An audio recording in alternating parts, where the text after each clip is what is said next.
ang ating tinig ng mga Pilipino.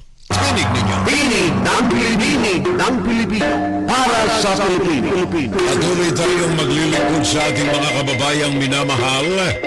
Saan man tayo ng dako ng daigdig ng droon sa mga sandaling ito. Public Service. Ito na ang ating pakikipag-ugnayan sa mga paksa, mga bagay na direkto na sangkot ang ating mga buhay na mga kababayan. Ugnayan, pakinggan. Second hour ng ating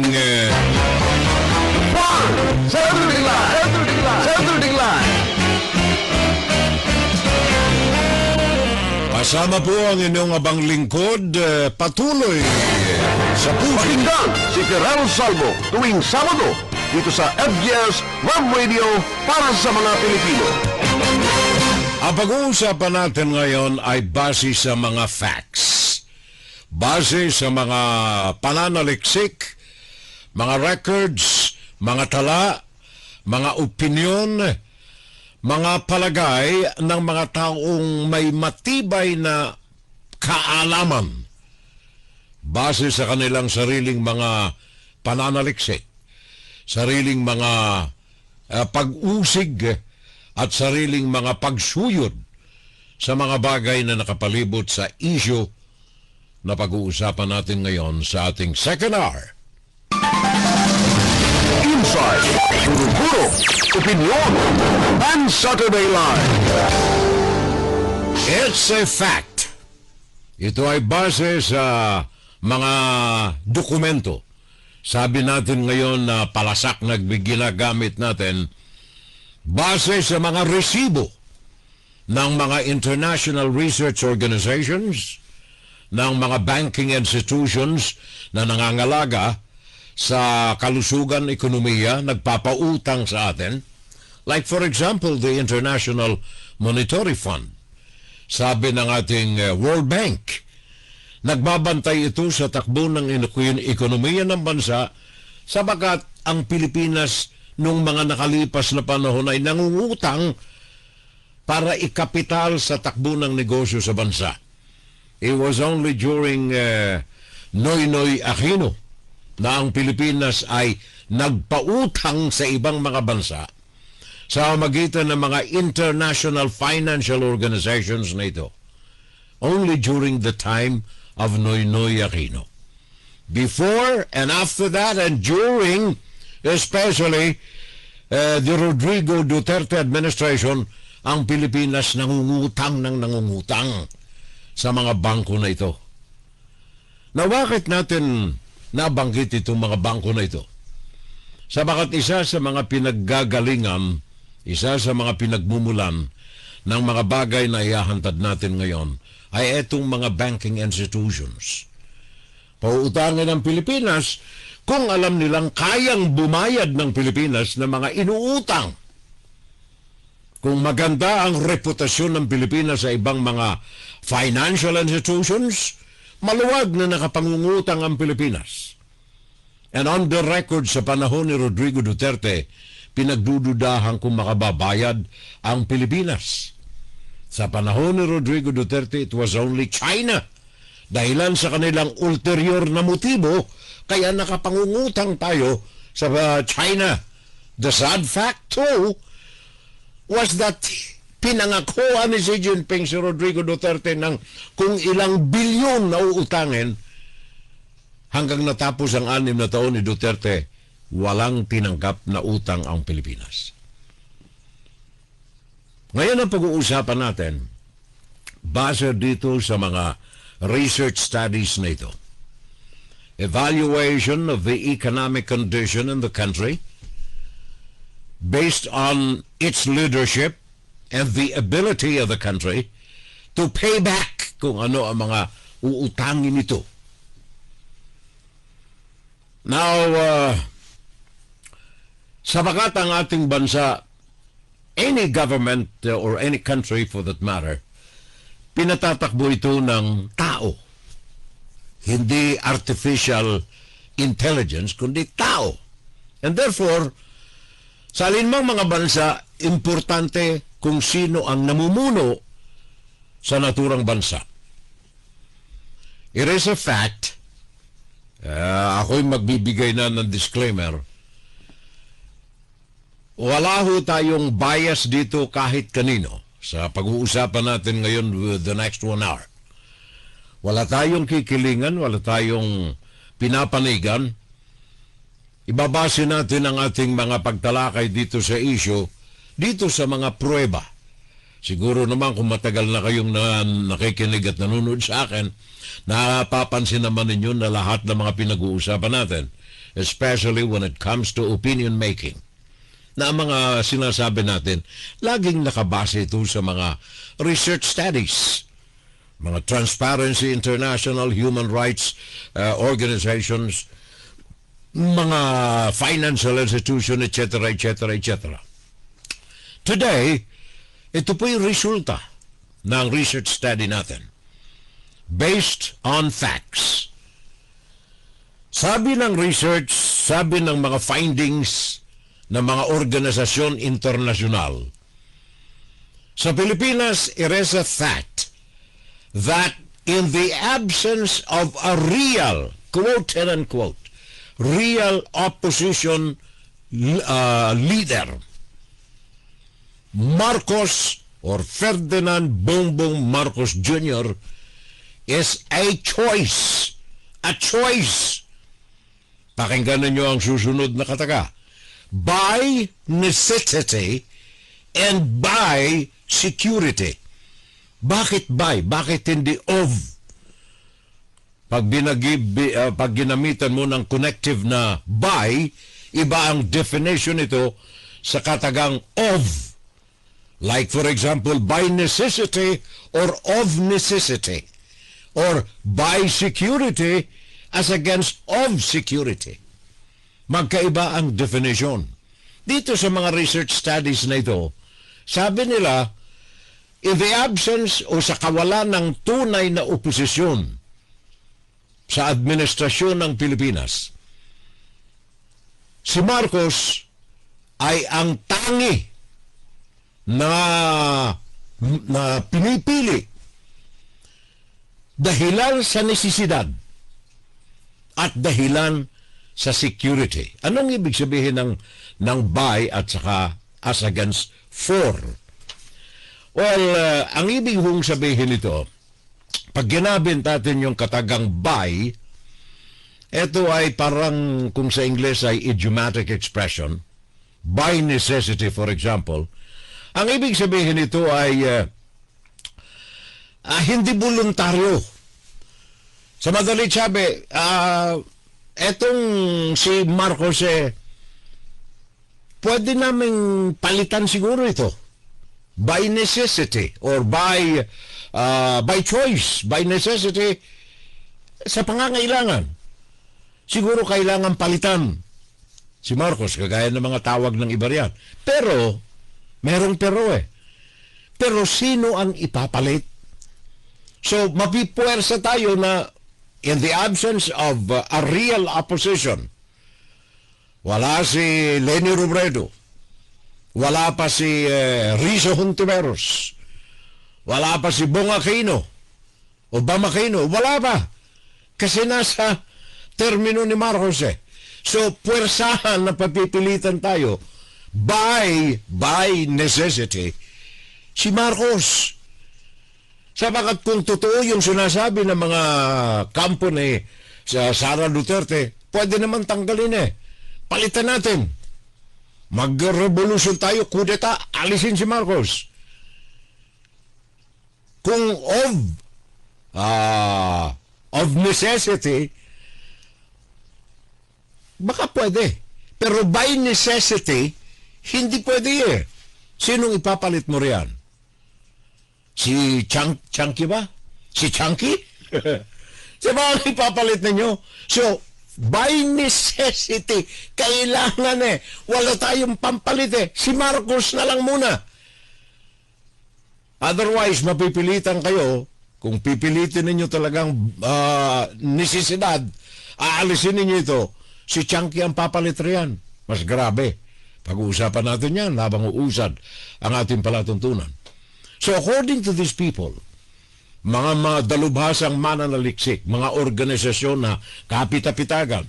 Hindi po ito kagaya ng mga survey dyan sa Pinas. Alam mo sa 25 years ko dyan sa Pilipinas, kasalamuha ko yung mga research agencies riyan eh. Mga advertising agencies, Macan Erickson, ano pa ba yung isa? J. Walter Thompson, alam ni Jun de Valencia yan eh. J. Romero, Romero and Associates. Alam ko nga mga takbo na mga research, commercial research organizations niyan eh. Kaya itong mga sinasabi rito ng mga research na, ano ito, ano nga ang mga survey nito, yung mga dyan ngayon nasasabi, ang rating ni Marcos, ang rating ni Chunky ganito, ako hindi naniniwala riyan eh. Negosyo yung mga yan eh. Na mabalik tayo dito sa issue na ito. Ito mga research na ito, talagang ito ay, well, granting for the sake of argument na binabayaran talaga. Ang mga research na ito na pinalalabas ng Transparency International, mga research groups ito na nagpapalabas ng mga tao kagaya ng World Bank o kaya ng World Financial Institutions kung ano-ano. Pinagbabatayan ito, kaya religious ang kanilang results. Kasi pinagbabatayan ito ng kanilang pagpapautang ng pera. So itong sinabi nilang absence of a real opposition in the Philippines, with the absence of a real opposition in the Philippines, Marcos is a choice by necessity and by security. Bakit nila nasabi ito? Iisa-isahin natin paring Rodmond. Simulan natin dito sa necessity. Pangangailangan. Kaya whether we like it or not, gustuhin man natin o hindi, siya ang elected, quote and unquote, na presidente ng Pilipinas.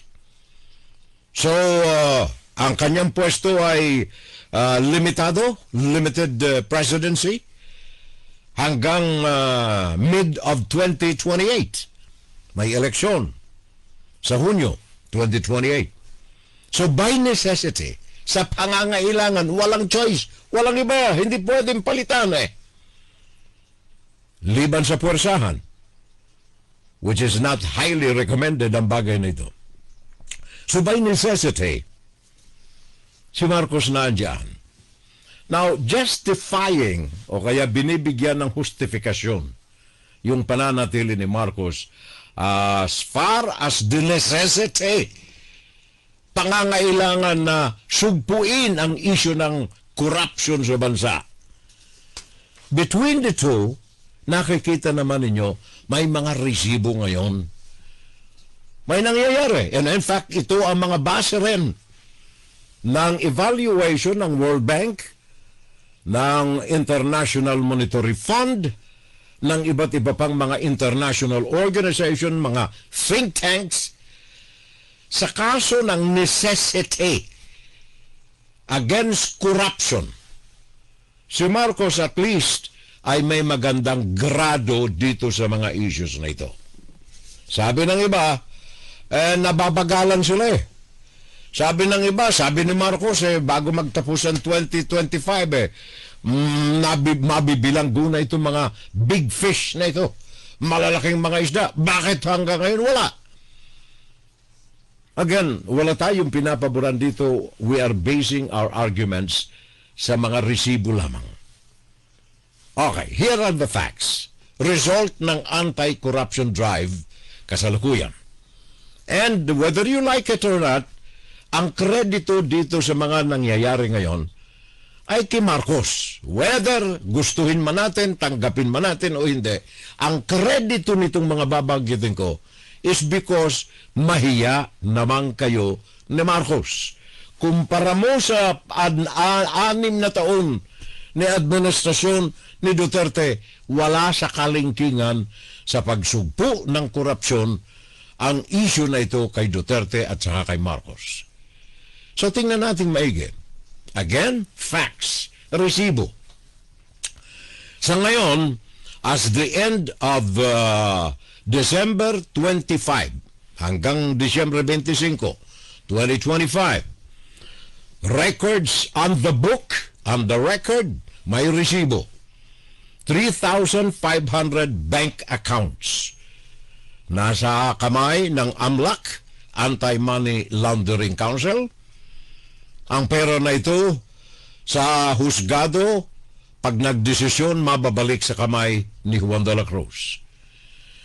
Nasa kamay din ng gobyerno 247 na iba't ibang uri ng mga luxury cars, luxury vehicles. 247. Kasama na riyan ang mga eroplano, ang mga helicopters, nabawi ng gobyerno. Yung iba na itakas na Zaldeco kung saan nandoon sa ibang bansa.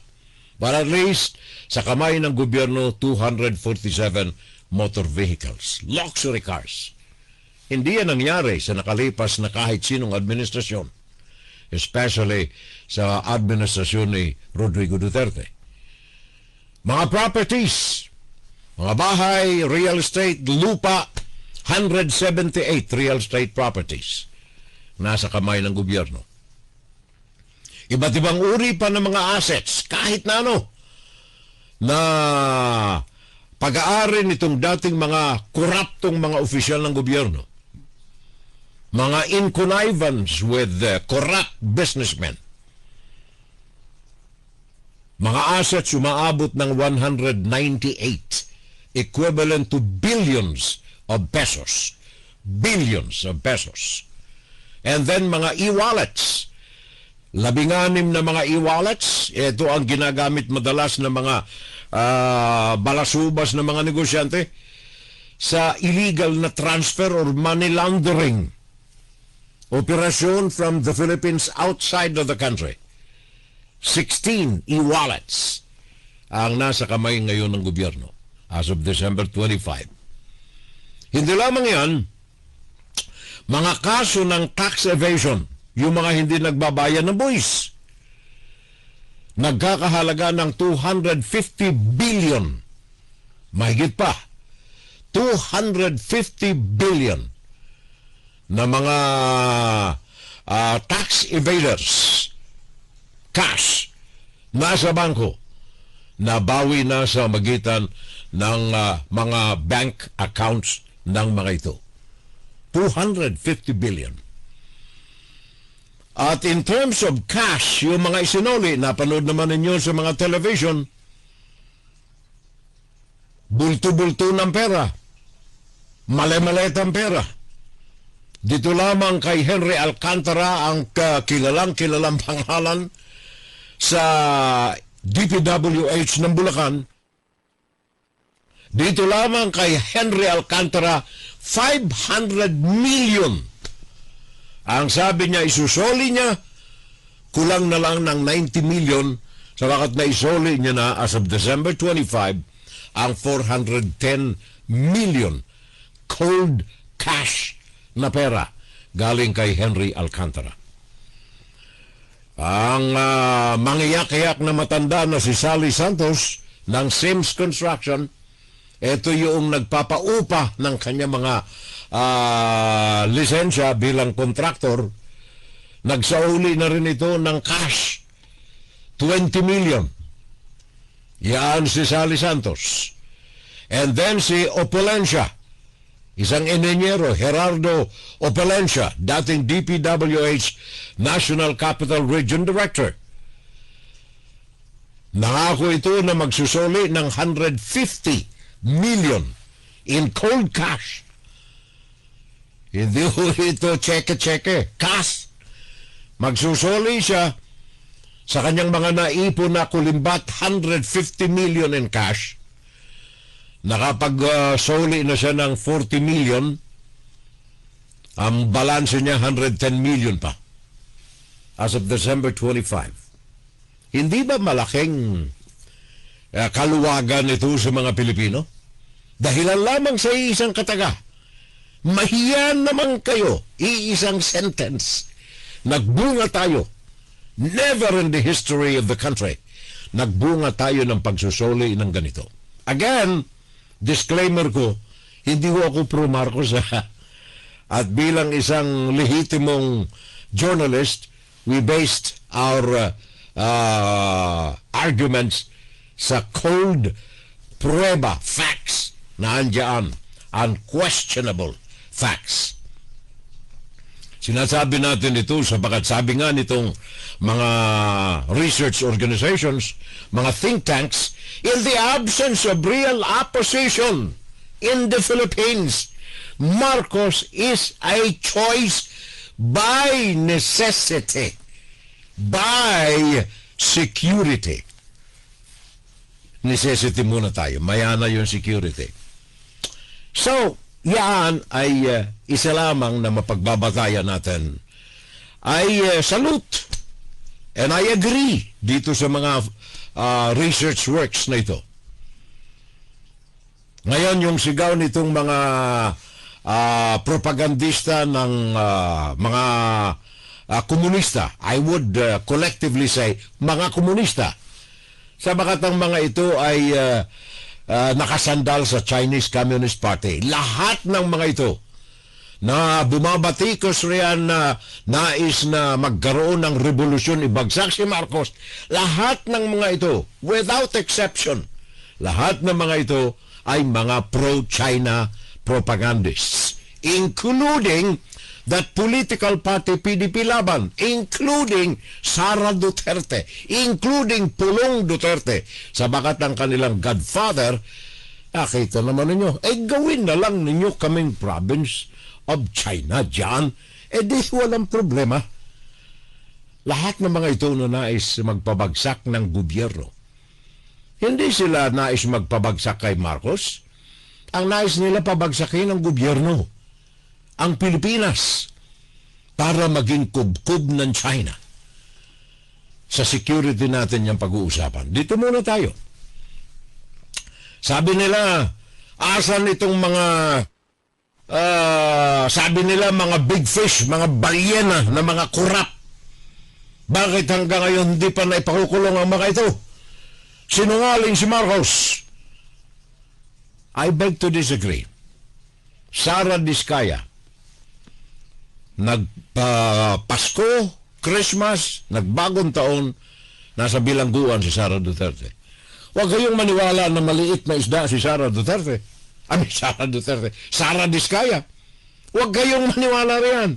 Sabagat ito ang punot dulo ng pagtampisaw ng korupsyon sa DPWH starting in 2016. Si Sara Diskaya at ang asawa nito ang punot dulo ng pagiging talamak ng korupsyon sa Department of Public Works and Highways. Well, of course, it is only a part of the many. Dapat nga sinisimula na Department of Health. Yung mga transaksyon ni Duterte sa Chinese Communist Party, doon sa family, doon sa kung saang mga gamot, maraming transaksyon riyan. Sad to say, walang nakararating sa ombudsman sabagat ang namumuno sa ombudsman, appointed ni Duterte, Martires.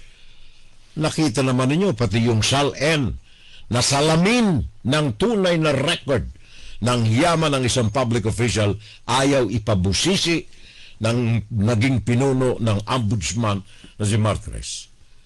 Nakita ninyo ang streamline operation sa panahon ni Rodrigo Duterte? Ngayon nakita naman ninyo, Sara Diskaya, nagpasko sa bilangguan.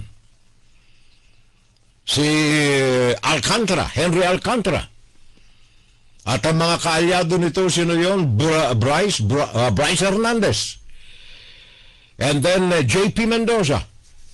Lahat ng mga ito, wala sa front line o front page ng mga periodiko mo, pero nakadetine ang mga ito. Nasa bilangguan ng mga ito. Nakadetine, nagpasko sa bilangguan. At hindi lamang yan, dito sa mga nabanggit natin, ang mga kaso nila ay aktibo na sa mga korte. In fact, noong Disyembre 5, malversation and graft charges, iniharap na labang kina Diskaya. Nasa korte na itong mga ito, kay Diskaya, kay ano ito, yung mga sangkot dito sa Davao flood control, ghost projects, Remando o Ramando. Ang lahat ng mga ito may mga kaso na. In fact, that's the reason why si Sara ay nandoon sa Visayas, doon nakabilang ko, dahilan dito sa mga kaso na ito. Noong November 21, ang Sandigang Bayan, inaresto, binigyan ng warrant of arrest. Sinasaldi ko, that's the reason why hinahunting ngayon. Huwag tayong maniwala sa mga propaganda na napabayaan si Saldeco. Nagkataon lamang na wala sa kamay ng gobyerno, nasa labas ng Pilipinas. Naisahan ang gobyerno ng Pilipinas ni Saldeco. Pero may mga kaso na po ito. Mga kasong nakaharap na sa korte kay Saldeco, and then mga opisyal ng DPWH sa Oriental Mindoro, at iba pang mga kaso. Sa madaling sabi, as far as yung corruption is concerned, kung ikukumpara natin sa mga nakalipas na administrasyon, even way back kay Corazon Aquino, unang presidente after martial law, may nakita na ba kayong as big operation as this going on right now? Panahon ni Fidel Ramos, may mga corruption na mga nangyari. In fact, ang ilan sa mga corruption na ito involving the family of Villars. Bakit naging bilyonaryo ang mga Villars? Dahilan sa mga directly or indirectly na mga transactions na naging pabor sa mga Villar, especially in acquisition of government properties. Pero may nakita ba kayo na naparusahan sa panahon na yun? Wala eh. And then pumasok si Joseph Estrada. Sad to say na ang presidente mismo ang nalintikan. Pumasok si Gloria Macapagal Arroyo. CTE deal. China with Chinese, deal with Chinese Communist Party. Nagkamal ng salapi. May mga resibo. Natanggal sa pwesto. Nakasuhan. Asan siya? Congresswoman ng Bataan ng Pampanga. Where is the justice? Asan ang katarungan dito? Nasaan ang pagkakapantay-pantay sa batas? And then pumasok si Noynoy Aquino. Maraming mga nagawa, pero as far as corruption, fighting corruption is concerned, wala. Yung mga nabilang ko, naandyan pa rin, mga nasa pwesto. Namatay na lang ang iba riyan, pero may mga kaso, nahusgahan, pero wala. Congressman, senador, talamak. Nababoy pa nga ang Senado eh. Ang akala ng mga artista nating mga senador ngayon, ang Senado ay upuan lamang ang importante. Pagkatapos may upuan ka, kikita ka na ng kalahating milyon sa iyong buwan ng sahod, at kikita ka pa sa mga pork barrel, sa mga pinap, etc. And that is true. Nangyari. May mga ebidensya tayo. Ngayon, inuulit nila. At buti na lamang, meron tayong mahiya naman kayo. Now, tingnan natin itong nabanggit ko ang China. Nabanggit ko itong kabilang partido. Ang partido ni Rodrigo Duterte. Open naman ito sa lahat sa atin na ang mga ito ay pro-China. Pro-Chinese Communist Party. Lahat ng magkakapatid na ito simula sa tatay, sa alkalde ng Davao City, sa congressman ng Davao, sa inyong vice-presidente. Lahat ng ito ay mga kadre o mga supporters o mga sympathizer ng Chinese Communist Party. Wala ni isa rito ang bumabanggit kahit man lang isang sentence laban sa China. Just the other day, 2 days ago, yung kanilang research ship ng Chinese Communist Party naglamierda sa Batanes Islands. In between those islands, naglamierda roon. hanggang pumunta dito sa may Quezon area, pa Aurora. Ang boses lamang na naririnig natin galing kay Tariala. Never na may narinig kayo galing kay Bongo, galing kay Rodante Marcoleta, galing kay Amy Marcos, galing kay kung sino pang mga alalay nila riyan sa Senado. Galing sa alkalde ng Davao, congressman, vice-alkalde, wala kayong marinig. Ni Haneho, ni Pagpitik, ni Pagbatikos, wala. Bakit? Sabagat nais nilang ibagsak si Marcos upang ipagkaloob sa China ang plato ng administrasyon ng Pilipinas. So security.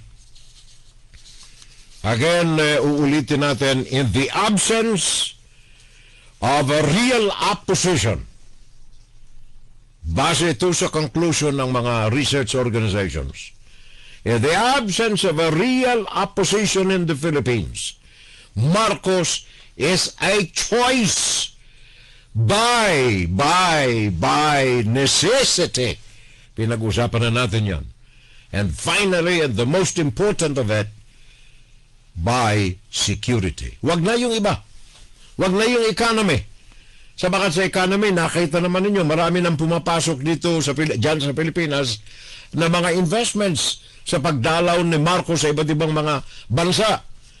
Nagkaroon din ng fusion of interest sa seguridad ng Pilipinas. Naandyan ang Australia, naandyan ang Japan, naandyan ang South Korea, naandyan ang Britain, naandyan ang European Union, and most especially ang Estados Unidos. Protecting the security, ang seguridad, ang soberenya ng bansang Pilipinas. So pag-usapan natin itong number 2. Aside from fighting corruption, itong securing the security. Again, sabi nila, by necessity, Marcos is the choice. By necessity and security of the country. Security.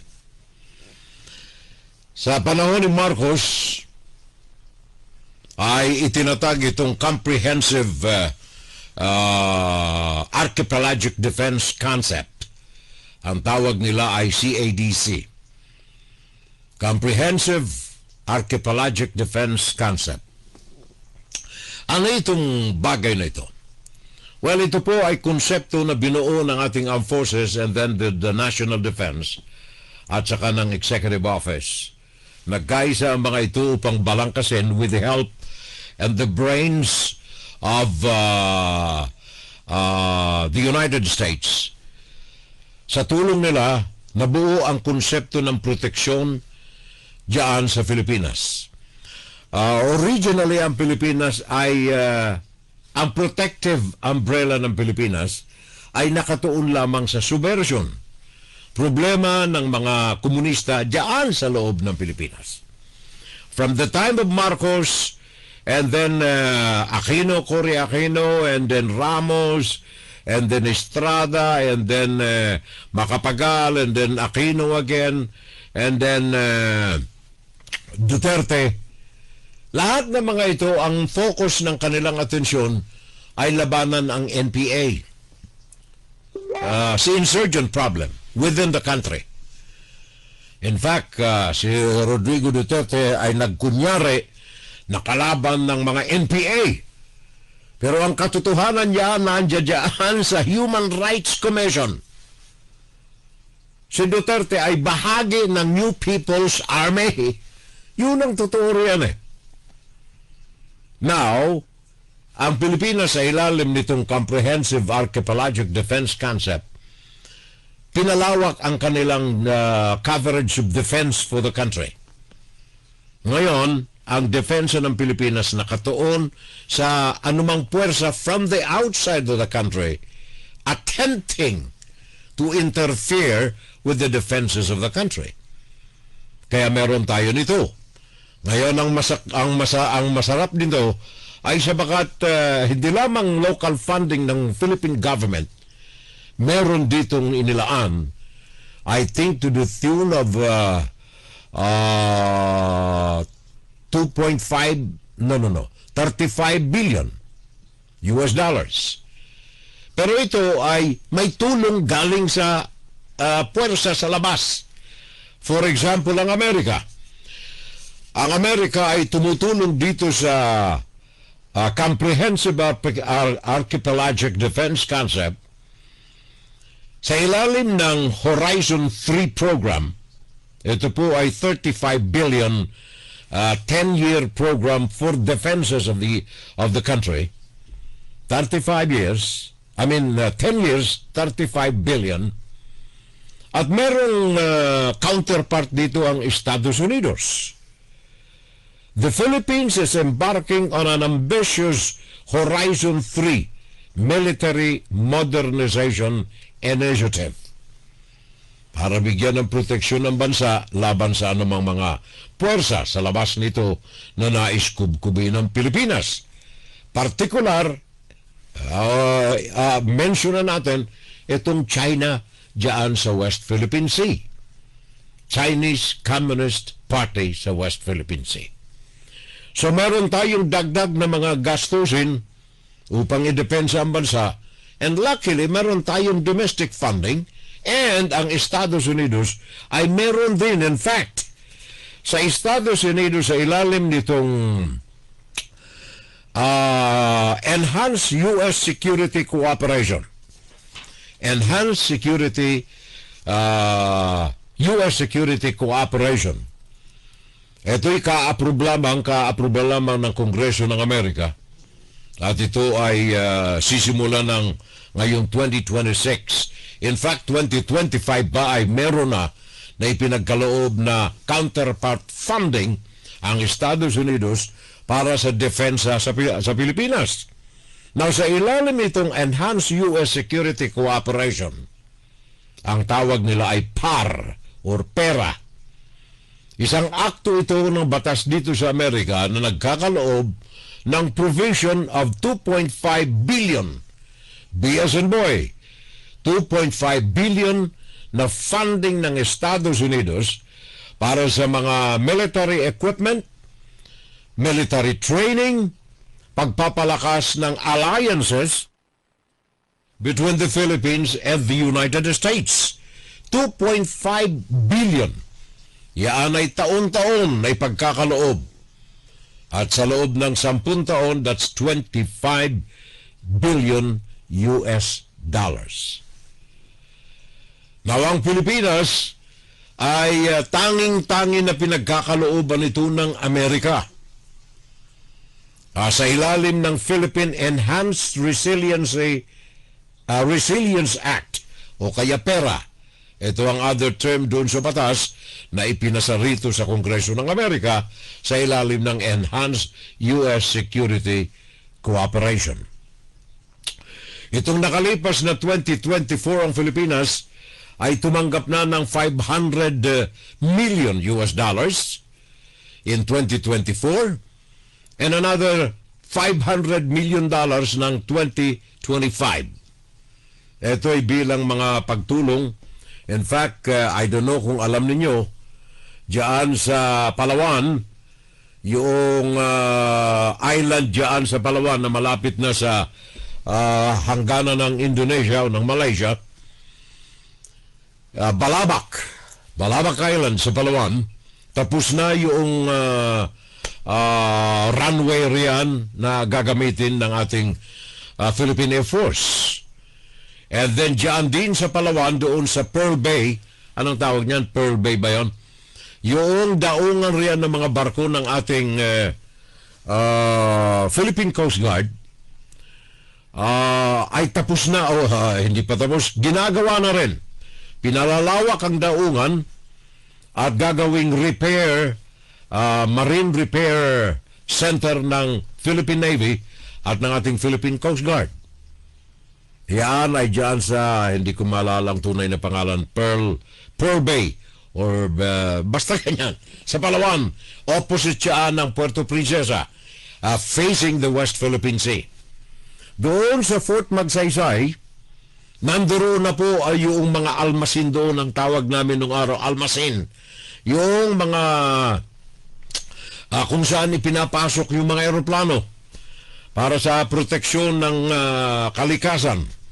And then nagkaroon na ng mga maraming mga edifisyo roon na imbakan ng napakaraming. In fact, kung kayo ay naandyan sa Isabela, malapit riyan sa Fort Magsaysay, makikita ninyo sandamakmak ang mga kagamitan na naandyan. And speaking of kagamitan, mga kababayan ko, ako'y saludo sa ugnayan ng Pilipinas at saka ng Estados Unidos. Sabagat pwera pa rito sa mga financial support na pagkasunduan, bilateral agreement between the two countries, makakita ninyo na ang Pilipinas ay bumibili ng mga kung ano-anong mga kailangan natin long overdue sa Pilipinas. Naandyan ang mga eroplano, naandyan ang mga barko, kaya hindi tayo makapurma. And it is true, yung mga sinasabi ko nung araw, na kung ang pangsalakay na ito ng China ay naganap noong panahon pa, baka kalahating araw lang tapos na ang laban between the Philippines and China. Pero ngayon, baka hindi lang isang beses mag-isip ang China, hindi lang 2 beses, baka paulit-ulit na isipin ng China kung ano man ang masamang isipin ito laban sa Republika ng Pilipinas. Why? Hindi lamang sa tayong Pilipinas ay naghahanda for ourselves na magkaroon ng budgeting para sa mga gamit natin upang proteksyonan ng Pilipinas, kundi meron tayong allies. Totoo nung araw, kung ang Pilipinas lamang hanggang ngayon, kung ang Pilipinas lamang ang tatayong solo laban sa China, maghapon lang tapos na tayo. But with the presence of allies, huwag kayong maniwala sa propaganda ng China. The other day, binabasa ko yung Global Times again. Yan ang propaganda newspaper ng China. Binabanatan nila si Kiko Pangilinan. Binabanatan nila si Defense Secretary. Binabanatan nila ang Pilipinas. Bakit? Propaganda eh.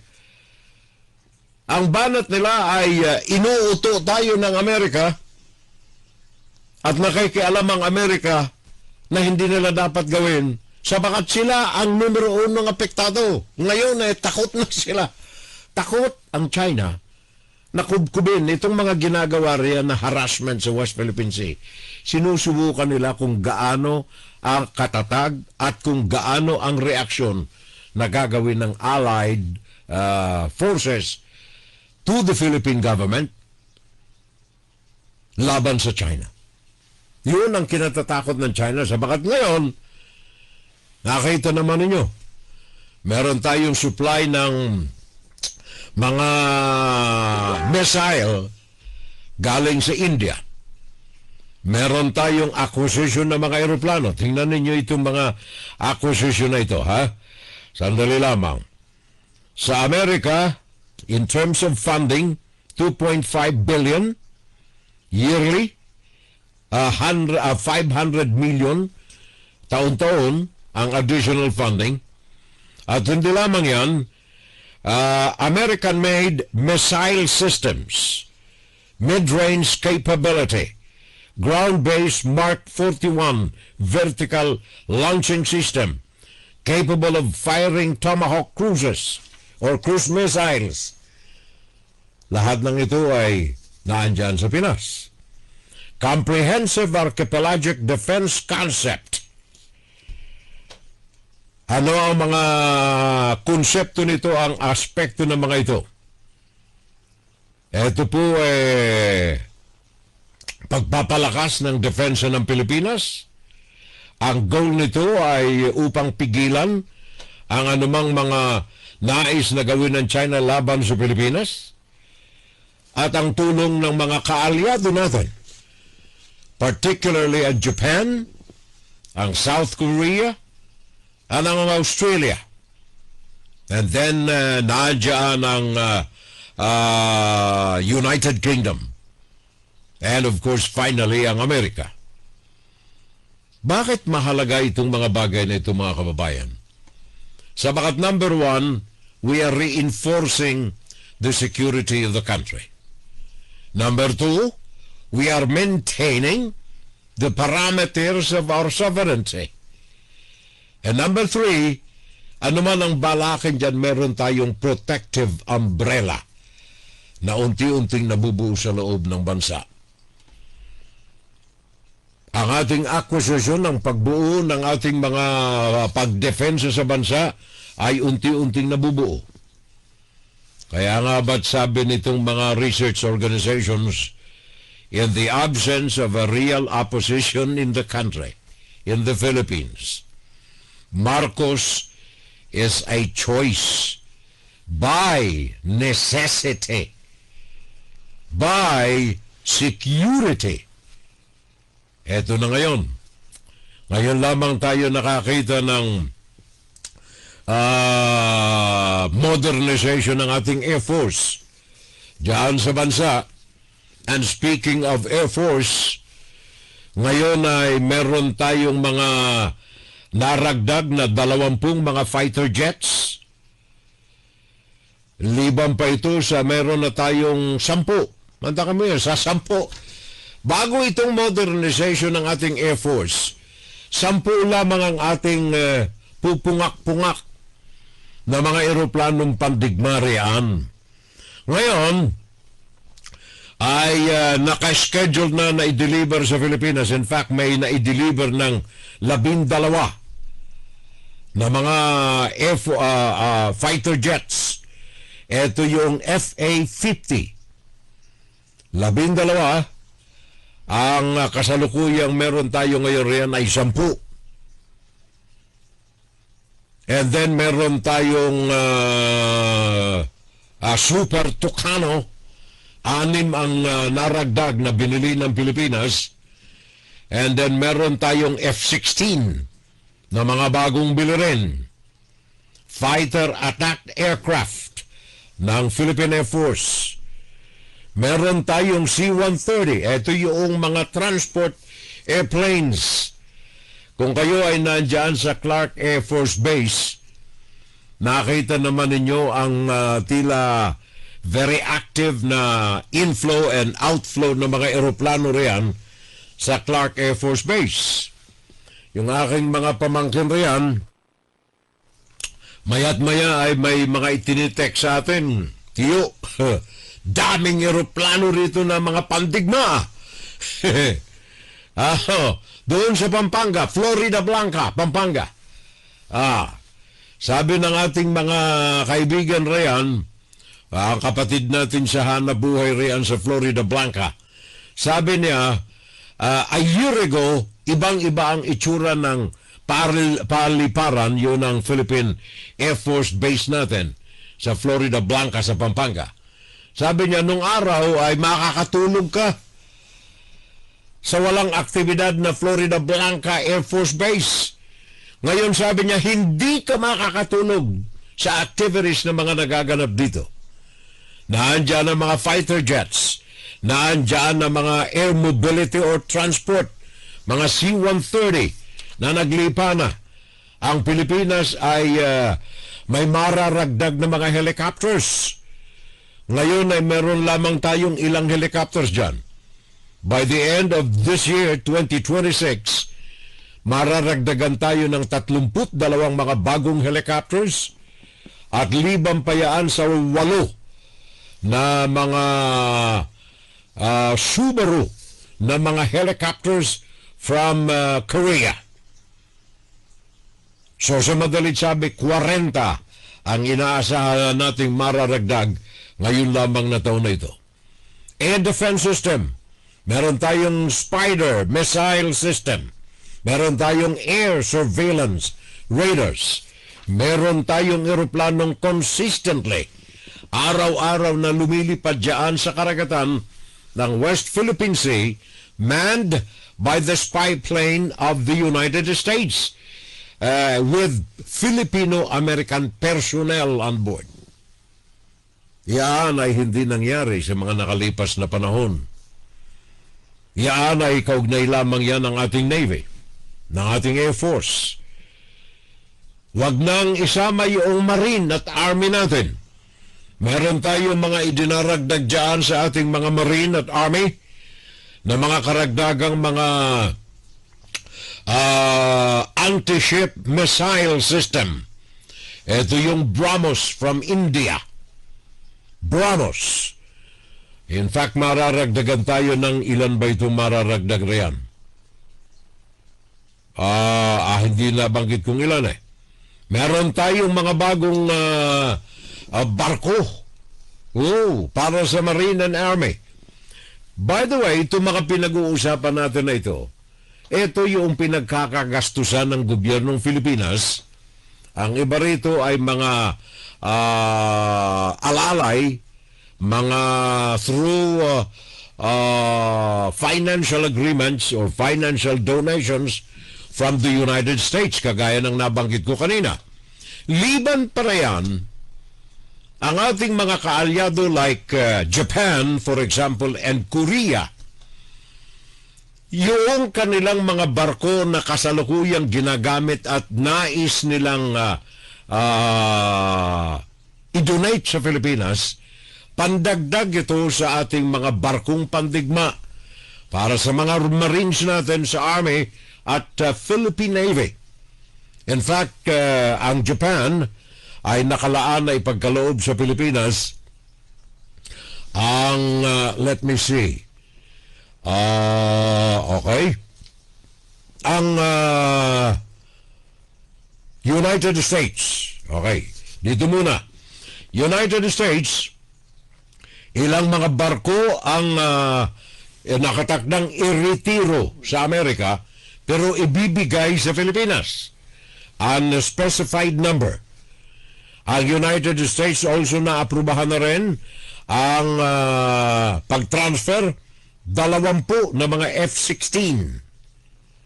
Also, let me see. Tinitingnan ko lang itong listahan natin eh. Gawa ng sabi ko nga kanina, mga pinag-uusapan natin dito ay may mga resibo ang mga ito. Hindi ito mga hausyaw. Hindi ito mga guni-guni. Etong BrahMos galing sa India. Meron tayong mga binili at may ilang mga donations. And then Philippine Army major acquisitions and upgrades. Mga self-propelled howitzers. Ang iba rito ay donated, ang iba rito ay bili ng Pilipinas. And then high mobility artillery rocket system or HIMARS. Meron tayong mga acquisitions from India. And then, eto na, alliance from Australia, Japan, and India. Kaakibat ito ng mga donations na tatanggapin ng Pilipinas from this year, 2026. Yan ay ilan lamang mga kababayan ko sa mga reports. In fact, mga dokumentado yan, hindi yan mga hausyaw, hindi yan mga bulong-bulungan. Bilang pagsuporta natin sa argumento, at itong argumento na ito ay partly galing din ito, sinusuportahan natin sa assessment ng mga international research agencies, mga international think tanks, kung bakit ayaw man natin kay Marcos, si Marcos ang dapat na manatili hanggang katapusan ng kanyang termino. Sabi nga ng research, in the absence of real opposition in the Philippines today, Marcos is a choice by necessity and by the security of the country. Otherwise, kung tayo ay maniniwala doon sa mga retorika, doon sa mga platika, doon sa mga argumento na base sa mga propaganda lines ng Chinese Communist Party. Kawawa ang kinabukasan ng Pilipinas. Ito suportado ng mga resibo. Bakit hindi dapat na pakinggan ang propaganda ng Chinese Communist Party a pabor dito sa mga nais pabagsakin si Marcos, headed by the Duterte family. Duterte family. Pakinggan natin simula sa tatay bago natin wakasan ang ating second hour ng ating palatuntunan, ang ating insights. Here are the reasons why. Ni sa isip, ni sa panaginip, ni sa haka-haka, lalo tigit sa realidad. Lason ang mga Duterte sa kinabukasan ng mga Pilipino. Pakinggan natin ang mga ito. Kulong? Eso? Kulong teenager ako, pasok, labas at pasok ako sa kulungan. Rambo dito, Rambo. At the age of 16, may patay na ako. Tao talaga. Rumble. Saksak. Noong 16 years old yun, nagkatinginan lang. Ilalo ng mga presidente. Yan ang isip kriminal. Activity. And I think my age, ako hindi masyado. Kasi nagmamariraman ako para magising. Sa ibang hindi na kaya. You know, we start at 8:30 in the morning and we end up almost 10, 11. Nandyan na sila lahat. Sino ngayon ang bangag? Every 30 minutes. Kaya yan. Aside from admitting using marijuana, Duterte said he used fentanyl patch. Pag inom nyo ng fentanyl, sabi ng mga doktor, overdose na yung pag-inom ninyo. Correct. At nakaka-addict na nga raw. At Correct. kayo raw ang number 1 drug addict. Nilagay ko lahat. Maganda ang feeling. Para kang nasa, I haven't been to paradise, but I've been there. Yan ang inyong dating presidente. Nagwasak ng moralidad, nagwasak ng pagkatao, nagwasak ng impression ng mga Pilipino sa daigdig. At ito naman ang kanyang anak, ang inyong vice-presidente. Pakinggan natin. Sa 4,500 na mga resibo o tinatawag ding documentary evidence of payment yung isinumite ng Office of the Vice President at ng Department of Education sa Commission on Audit o COA kaugnay ng paggastos ng ilang daang milyong pisong halaga ng confidential funds ng dalawang ahensya. Ito yung mga sinisilip ng mga kongresista na miyembro ng House Committee on Good Government and Public Accountability kaugnay ng paggastos sa kontrobersyal na pondo. Bukod sa pangalang Mary Grace Piatos na pinaghihinalaan ng mga kongresista na fictitious o gawa-gawa lamang na signatory sa resibo kaugnay ng paggamit ng confidential funds ng Office of the Vice President o OVP noong December 2022, may napunapang questionable umanong resibo ang isa sa mga miyembro ng House panel. Para kay Representative Sia Alonto Adjong, House Assistant Majority Leader, hindi katanggap-tanggap na magkapareho ang pangalan sa magkaibang resibo para sa confidential funds ng OVP at ng DepEd. Parehong Kokoy Villamin ang pangalan ng tumanggap ng confidential funds, pero magkaiba ang pirma. Is it just a coincidence that the same two offices heading by the same person, submitting to you the same acknowledgement receipts, can encounter two persons? How unlikely would that be? Two persons with the same name, bearing the same spelling, same last name, with the same first name. Posible pa po yan? Medyo likely less possible. Yeah, I think it's highly unlikely, Mr. Chair, na kung titingnan niyo po ba yan, Ms. Camora, yung sulat po ba dyan pagkapareho? Hindi po. Nasilip din ang disbursement o paglalabas ng confidential funds ng Special Disbursing Officer o SDO ng Department of Education na si Edward Fajarda noong taong 2023. Ayon kay One Rider Party List Representative Rog Gutierrez, nakapagtataka na sa loob ng isang araw, magkakaiba ang lokasyon ng disbursements.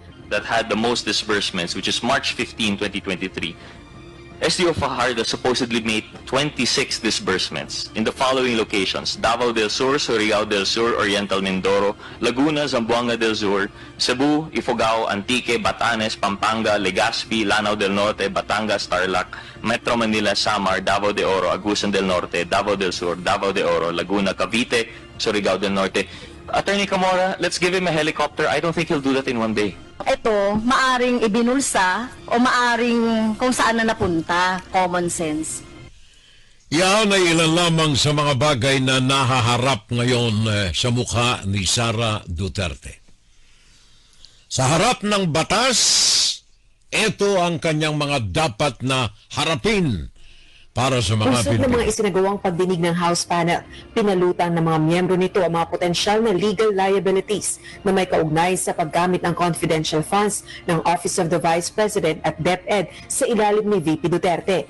Kabilang na ang technical malversation, falsification of public documents, perjury, bribery, plunder at corruption of public officials. Kaya naman, walang pwedeng presumption kundi binulsa nila SDOs Acosta at Edward Fajardo along with other employees and key officials of the OVP and DepEd ang confidential funds ng ating taong bayan. May mga empleyado sa DepEd na tumanggap ng white envelopes in the same period within the confidential funds for DepEd were released. Hindi po ba kahina-hinala yan? And you can see from the screen, OVP executive admits inamin handing cash envelopes to DepEd officials.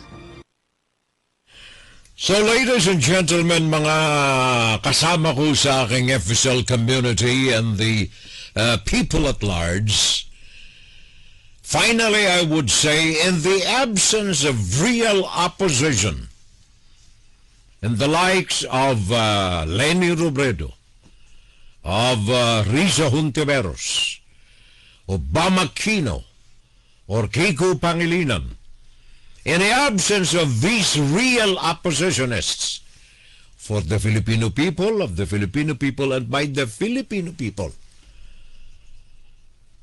Marcos is still a choice by necessity and by security reasons. Inside, Guro-Guro, Opinion, and Saturday Live. At yan ang ating Insights second hour ng ating Fun Saturday. Tinig ng Pilipino para sa Pilipino.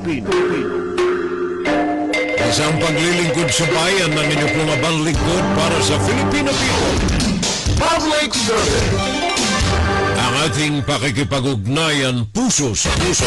Ugnayan, pakinggan. Dito lamang yan sa ating Puso ko, sa bayan ko. palatuntunan tuwing araw ng Sabado ang ating Fun Saturday Live.